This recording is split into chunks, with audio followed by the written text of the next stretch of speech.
തേക്കാൻ പറ്റും. ഇത് നമ്മുടെ പൂവക്കിഴങ്ങെന്ന് പറയും. എന്താ ഇത് വിളയാറായി, പൂവെല്ലാം വന്ന്. ഇത് കുഞ്ഞുങ്ങൾ കാറോ റൂട്ട് എന്ന് പറയും ഇംഗ്ലീഷിൽ ഇതിന്. അപ്പോൾ ഇത് നമ്മൾ ചുമ്മാ തെങ്ങിൻ്റെ അടുത്ത് നട്ടതാണ്. അത് വന്നിട്ടുണ്ട് കുറച്ച്. ഇനി പറിച്ച് ഇത് നമ്മൾ പുഴുങ്ങാനും എടുക്കും. പിന്നെ ഇനി ആയിട്ടില്ല, കുറച്ചും കൂടെ ചെറുതാണുള്ളത്. ചെറുതാണ്, ഇനി വരാൻ തുടങ്ങുന്നേ ഉള്ളൂ. ഈ തോണ്ടിയാൽ ചിലപ്പോൾ കുറച്ചും കൂടെ കിട്ടും. ഇതെടുത്ത് തോണ്ടി കിട്ടിയത് നല്ല വിളഞ്ഞിട്ടുണ്ട്. ചെറുതാണ്, പക്ഷെ അകത്തുണ്ടോന്ന് അറിയില്ല, പൊട്ടി വന്നിട്ടുണ്ട്. അപ്പോൾ ചിലപ്പോൾ അകത്ത് കാണും. ഈ പൂ വന്നാൽ വിളഞ്ഞ് നിർത്തമാണ്. ഈ തോണ്ടി നോക്കണത്. തോണ്ടി നോക്കിയിട്ട് നമ്മൾ പുഴുങ്ങിയും കഴിക്കും. പിന്നെ എന്തായാലും വെയിൽ വന്നിട്ടേ തോണ്ടുന്നുള്ളൂ. അപ്പോൾ ഉണക്കാൻ നമുക്ക് ഉണക്കി പൊടിയാക്കാം ഇത്. പിന്നെ ചേമ്പ് അവിടെ നിറച്ചുണ്ട്, ഫുള്ളായിട്ട് ചേമ്പാണ്. ചേമ്പ്, ചേന. അത് ഇതായോ ആയോ പറിക്കാനായിട്ട്?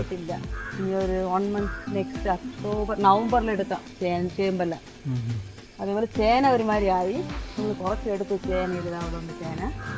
അതിൽ കുറച്ചെടുത്ത് ഇനിയും കുറച്ചുണ്ട്, നമ്മൾ ആവശ്യത്തിന് മാത്രമേ എടുക്കുന്നുള്ളൂ. ഇനി കുറച്ച് എടുത്തുള്ളൂ ചേന. ചേമ്പ് കുറച്ച് കൂടുതലുണ്ട്.